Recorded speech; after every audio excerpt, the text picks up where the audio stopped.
అండమాన్ నికోబార్ ఐలాండ్‌లో వాస్తవంగా భారతీయ జనతా పార్టీ, తెలుగుదేశం కలిసి ప్రభుత్వం అప్పటి నుంచినో నడుపుతుంది. అక్కడ మున్సిపాలిటీ నడుపుతున్నది.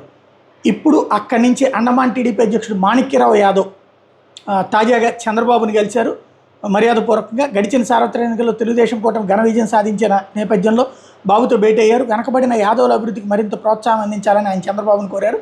రాష్ట్ర ప్రజలు జగన్ పాలనతో విసిగిపోయారని, అమరావతి నామరూపాలు లేకుండా చేసిన వాళ్ళు ప్రస్తుతం వాళ్ళ ఉనికి కోల్పోయారని, చంద్రబాబు, పవన్ కళ్యాణ్, బీజేపీ రాష్ట్ర కార్యవర్గ కృషి వల్ల ఆంధ్రప్రదేశ్కి తిరిగి పూర్వవైభవం రావాలన్నారు. అండమాన్ నికోబార్ దీవుల్లో 1985 నుంచి తెలుగుదేశం పార్టీని కాపాడుకుంటూ వస్తున్నామన్నటువంటి విషయాన్ని ఇక్కడ గుర్తు చేశారు. తెలుగుదేశం పార్టీ కార్యాలయాన్ని అద్దె భవనంలో కొనసాగిస్తున్నామని ఈ సందర్భంగా చంద్రబాబు గారి దృష్టికి తీసుకొచ్చారు. పోర్ట్ బ్లేయర్లో తెలుగుదేశం పార్టీ శాశ్వత సొంత భవన నిర్మాణం కోసం భూమి కేటాయింపు కేంద్ర హోంమంత్రి అమిత్ షాని కలిసేందుకు అనుమతి కోరారు. దీనికి స్పందించి ముఖ్యమంత్రి చంద్రబాబు నాయుడు కేంద్ర విమానయాన శాఖ మంత్రి కింజరపు రామ్మోహన్ నాయుడుతో మాట్లాడి 2 రోజుల్లో అమిత్ షాతో భేటీ ఏర్పాట్లు చేయించినట్టు మాణిక్యరావు యాదవ్ తెలిపారు.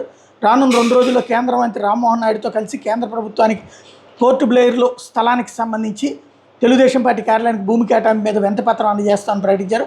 అండమాన్ దీవుల్లో అంచెలంచెలుగా తెలుగుదేశం పార్టీని అభివృద్ధి చేసి ఇప్పుడు టీడీపీ తరపున 4 కౌన్సిలర్లను గెలిపించుకున్నట్టు మాణిక్యరావు యాదవ్ చెప్పుకొచ్చారు. రానున్న రోజులు అండమాన్ నికోబార్ మున్సిపాలిటీలో తెలుగుదేశం పార్టీ పూర్తి ఆధిపత్యం సాధించేలా కృషి చేస్తున్నామని ముఖ్యమంత్రి చంద్రబాబు వివరించారు.